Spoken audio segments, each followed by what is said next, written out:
Good morning students. आज 28 सितंबर 2020 है। आज हम लोगों की वर्कशीट नंबर 37 आई है। तो चैप्टर नंबर 8 जो हमारी एनसीईआरटी बुक का है गति, उसकी हम लोग रिवीजन करने वाले हैं पूरे चैप्टर की।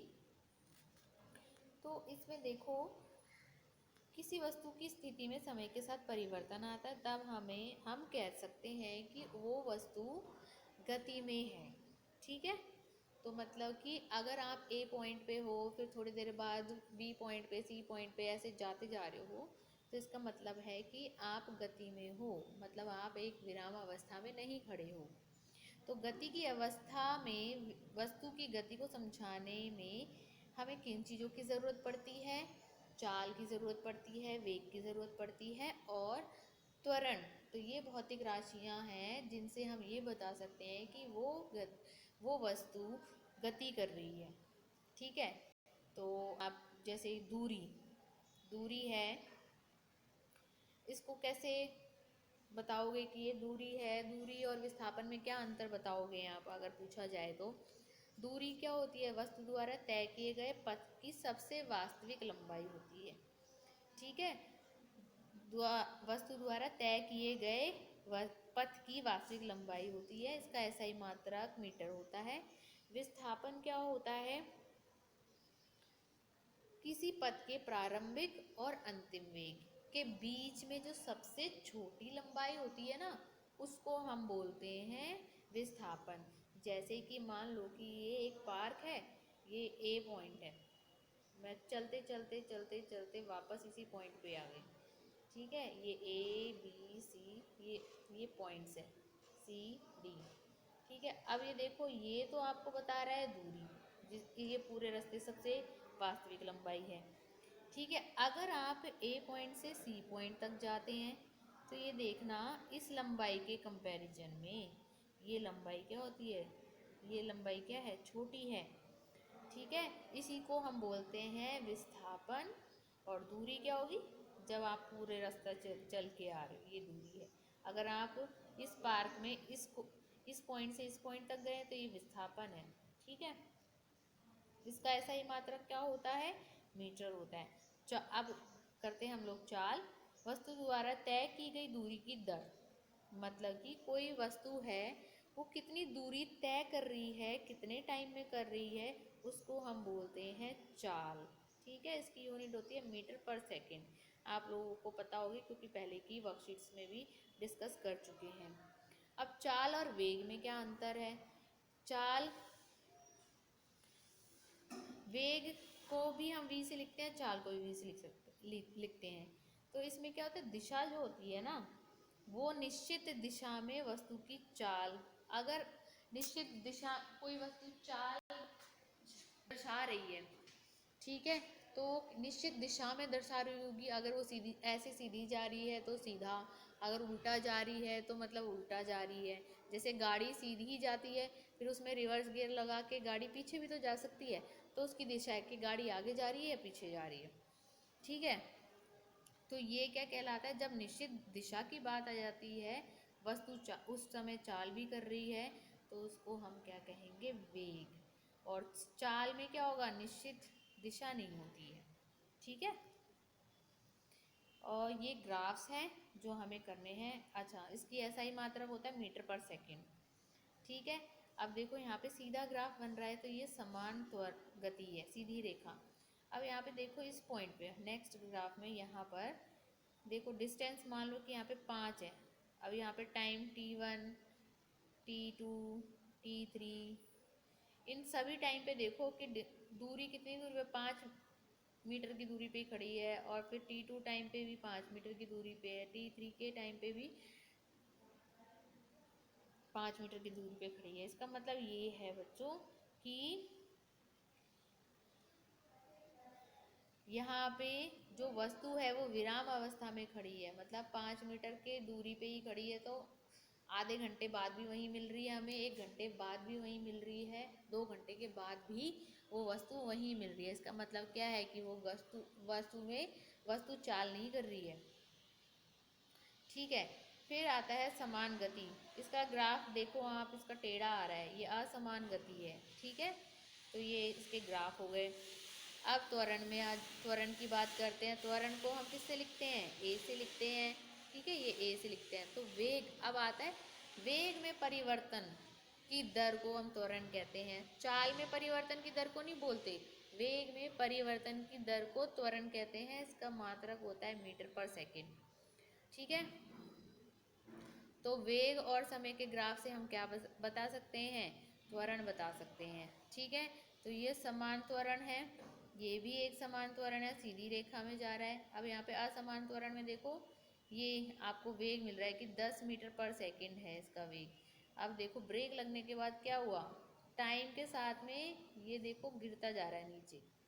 इसका मतलब क्या है कि उस वस्तु में ब्रेक लगाए, जैसे कार है, चल रही है, पहले वो 10 मीटर पर सेकेंड की स्पीड से चल रही थी, उसमें ब्रेक लगाने के बाद वो किस में पहुंच गई? 5 मीटर पर सेकेंड, फिर 0 पे पहुंच गई, 0 मीटर पर सेकेंड। देखो इस पॉइंट पे आप देख रहे हो, यहाँ पर ये वाला पॉइंट है, ये पॉइंट, इसको मैच करो तो यहाँ पे 0 आ गया ना, यहाँ 0 लिखा हुआ है। ठीक है, तो ये असमान का है, ग्राफ हो गया। अब यहाँ पे ग्राफ कभी स्पीड बढ़ रही है, कभी कम हो रही है, तो ये असमान त्वरण आ रहा है। तो इसमें ज्ञान पूछता है कि क्या ऐसी कोई कंडीशन या परिस्थिति है जहाँ वस्तु की चाल समान हो तो परंतु त्वरण भी होता ही रहे। मतलब कि समान तो चाल हो ही, लेकिन त्वरण भी होता रहे। तो इस कंडीशन में उसकी दीदी बोलती है, ऐसी स्थिति या कंडीशन कब हो सकती है?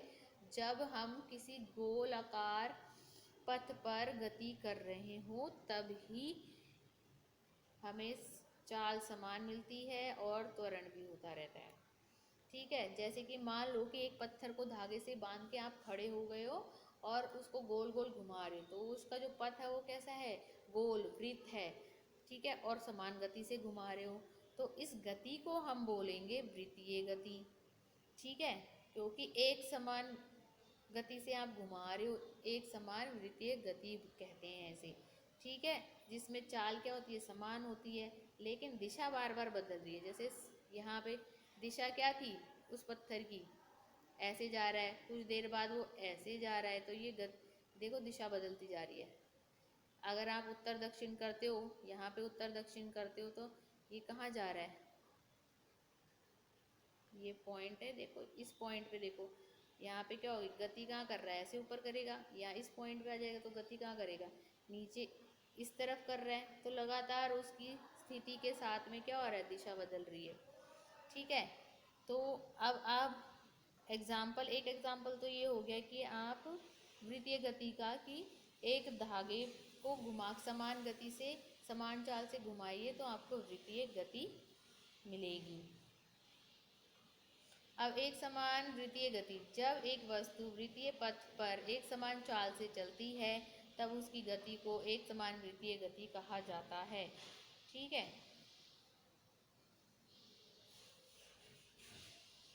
तो ये आपको मैंने एक्सप्लेन कर दिया था कि वस्तु वृत्तीय पथ पर एक समान चाल से चलती है, तब उसकी गति को हम क्या कहते हैं? एक समान वृत्तीय गति कहते हैं। एक उदाहरण, इसके उदाहरण देख लीजिए कि वृत्तीय गति कहाँ कहाँ होती है। जैसे कि ग्राउंड है, सर्कुलर ग्राउंड है, गोल ग्राउंड है, वृत्तीय पथ है उसका।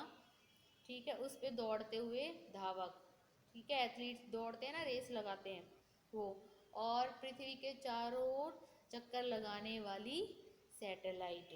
ठीक है, अब वृत्तीय पथ की त्रिज्या जो होती है वो मान लिया हमने r होती है। अब इस पूरे परिपथ का जो पेरीमीटर होगा वो कितना होता है? 2πr। तो ये क्या हो गई? कितना दूरी तय की है आपने ऐसे गोल गोल, इतनी वृत्त में। ठीक है, इसका मतलब अगर हमें वेग निकालना हो तो यहाँ पे वेग को क्या लिखते हैं हम? दूरी बटे में टाइम। तो दूरी मेरे किसके बराबर है? इसके बराबर है 2πr बटे में t। ठीक है, तो इस तरीके से हम लोग वृत्त में वेग निकाल सकते हैं। वृत्त, अगर वृत्तीय पथ है तो उसमें हम वेग निकाल सकते हैं। तो दूरी विस्थापन में अंतर बताइए। तो आपने ऊपर किया था, दूरी विस्थापन का अंतर ये है।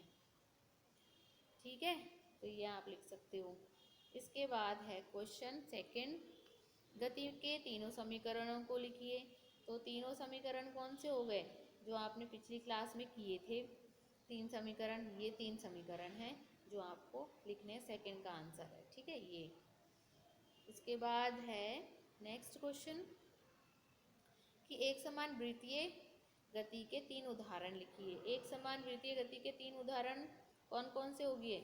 एक तो कि पत्थर को धागे में बांधकर स्थान पर खड़े होकर समान गति से घुमाइए, तो ये किस में आ जाएगा? वृत्तीय गति में आ जाएगा। दूसरा एग्जाम्पल कहाँ है? ये वृत्तीय पथ पर दौड़ता धावक और पृथ्वी के सैटेलाइट, पृथ्वी के चारों ओर सैटेलाइट चक्कर लगाता है, तो वो भी वृत्तीय पथ में आता है। नेक्स्ट क्वेश्चन आपका है, यदि एक एथलीट 100 मीटर की त्रिज्या वाले ट्रैक का एक चक्कर लगाता है 1 मिनट में, तो उसकी चाल क्या होगी? तो आप लोगों ने फॉर्मूला आप लोगों को पता है, ये 2πr/t। तो 2, इसको आप ऐसे ही रहने दो। त्रिज्या कितनी है? परिपथ की त्रिज्या 100 दी थी ना, 100 मीटर, और ये 1 मिनट है। 1 मिनट को हम क्या लिख सकते हैं? 60 सेकेंड लिख सकते हैं ना। तो ये हो गई 100, नीचे नीचे आ गया आपका 60, तो 0 से 0 कट जाएगा। ये दोनों कितने हो गए? 20π/6, ठीक है। तो अब तक आपका कितना आया है यहाँ पे? इसको पूरा सॉल्व करते हैं। 20π/6, ठीक है। इसको हम काट देंगे, यहाँ आ जाएगा 10, यहाँ आ जाएगा 3, ये पाई, तो 10π। यहाँ तक भी बच्चों आप करके छोड़ सकते हो, ठीक है। अगर पूरा सॉल्व करना है तो वो भी आप कर सकते हो।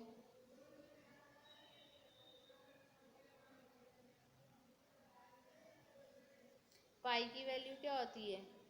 27/7, 22/27, तो 10 × 22/7/3। अब इसको सॉल्व करो आगे।